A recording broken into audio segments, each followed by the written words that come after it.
शास्त्र बाइबल में से पढ़ने के लिए निकाल लीजिए। एक आयत जो है जिस किसी भाई बहन को मिल जाए तो खड़ा होकर जोर से पढ़ेंगे और उस आयत पर हम मनन करेंगे।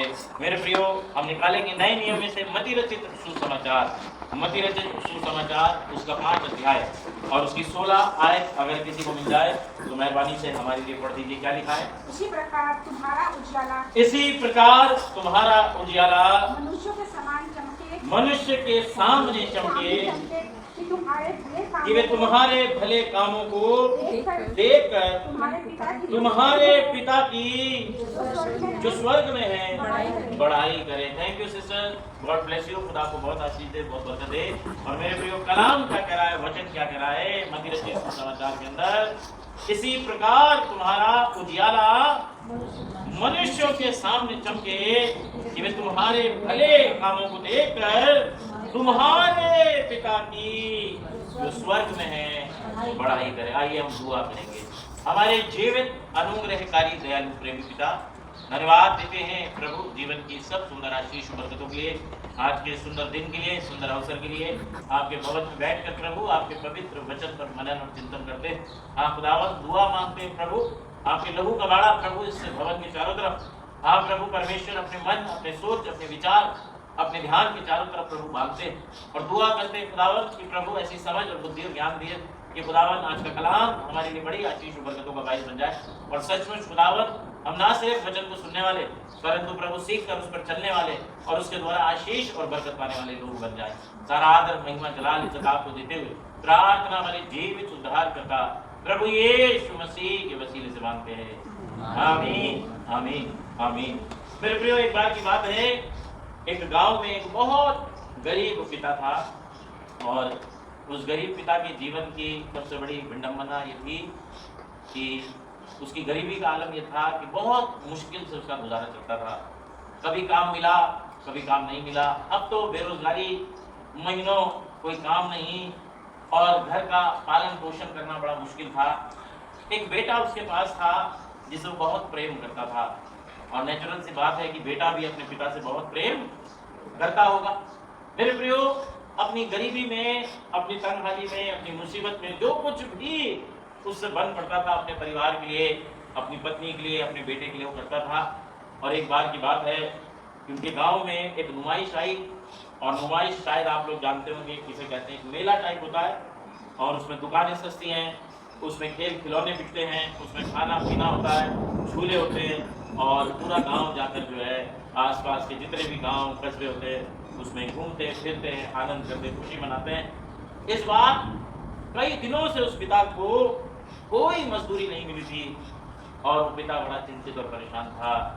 और इसी बीच जब ये मेला उसके गांव में लगा तो बच्चा मेला देखने की जिद करने लगा। उसने बच्चे को बहुत समझाया क्योंकि उसके पास पैसा नहीं था, उसके पास धन नहीं था कि अपने बेटे को वो उस मेले को घुमा सके, उसकी ख्वाहिशें पूरी कर सके। और जब बच्चे की जिद जो है वो सीमा से पार हो गई तो पिता जो है आखिर पिता होता है, भले उसकी जेब खाली क्यों ना हो लेकिन वो अपने परिवार के लिए सब कुछ करने के लिए तैयार हो जाता है। और ये पिता भी जो था अपने बेटे का हाथ पकड़कर, अपनी पत्नी का हाथ पकड़कर मेला देखने चला जाता है।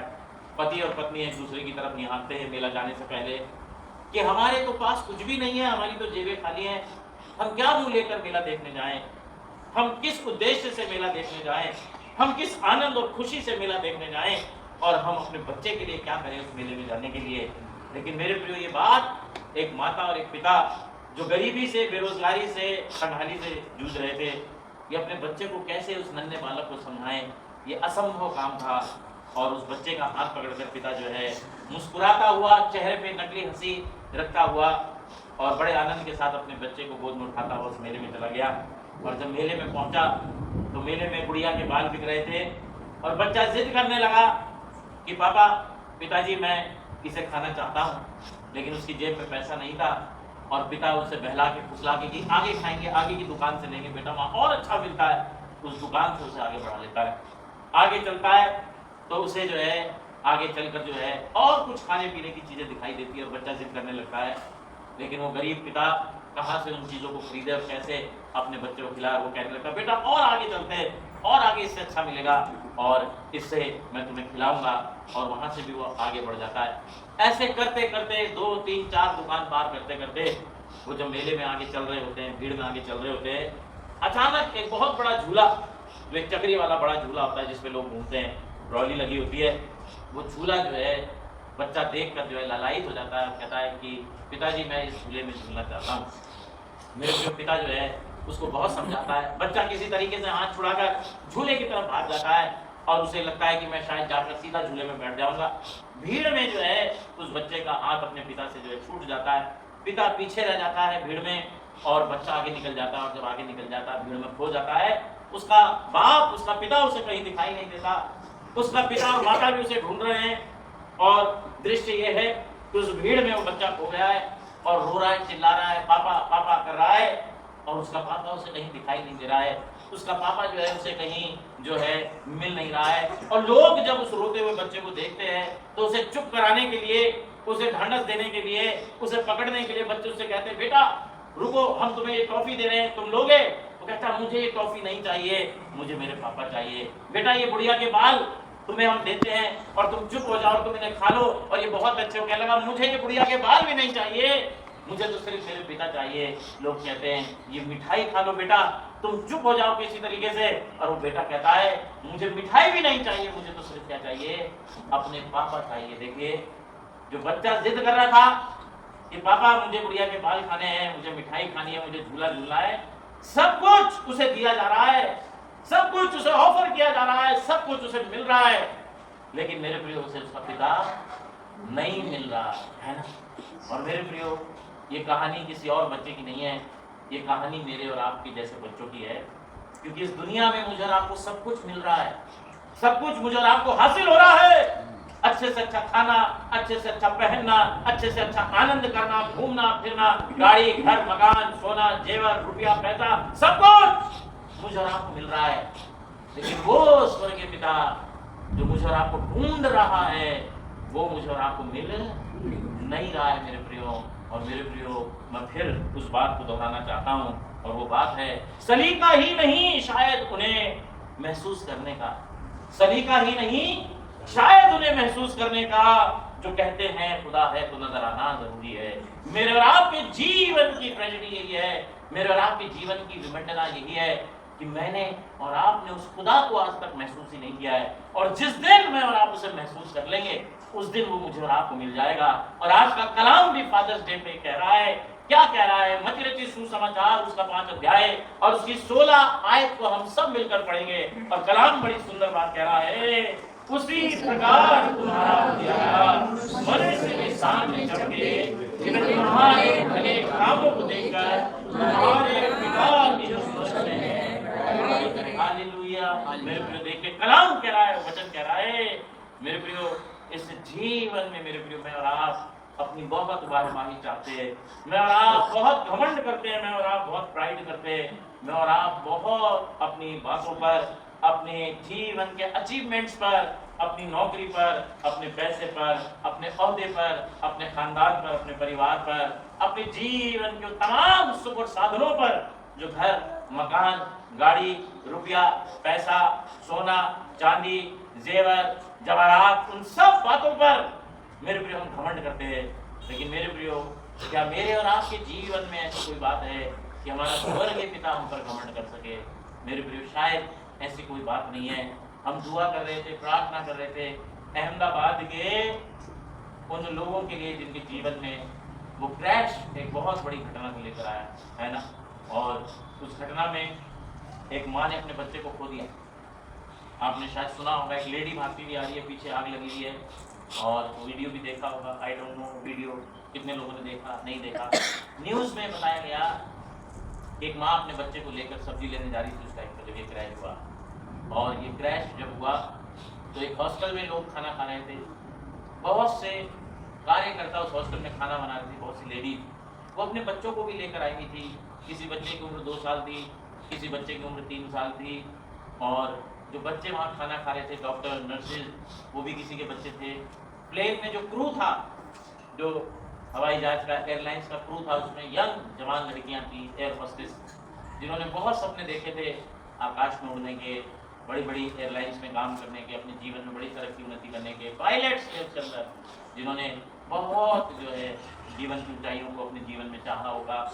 बहुत सारे लोग विदेशों से आकर उस फ्लाइट में बैठे हुए थे, हमारे हिंदुस्तान के लोग जो हैं उसमें बैठे हुए थे, लेकिन एक धमाके ने क्या किया?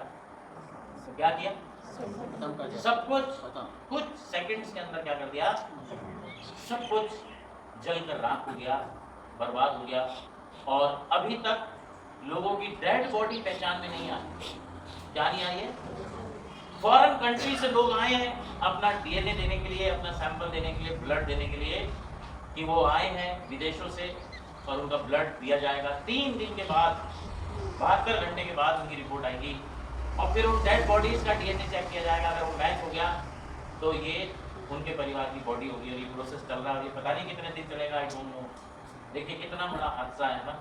इंसान को बॉडी मिल जाती है, लाश मिल जाती है, वो तसल्ली कर लेता है, देख लेता है, उसका क्रियाक्रम कर देता है, उसे तसल्ली मिल जाती है, इत्मीनान मिल जाता है कि मैंने अपनी जिम्मेदारी पूरी कर दी, चाहे वो माता या पिता की हो, चाहे बच्चों की हो, और तसल्ली मिल जाती है। लेकिन ऐसे लोग हैं, उनको तसल्ली कौन देगा? कौन उन्हें शांति और इत्मीनान देगा?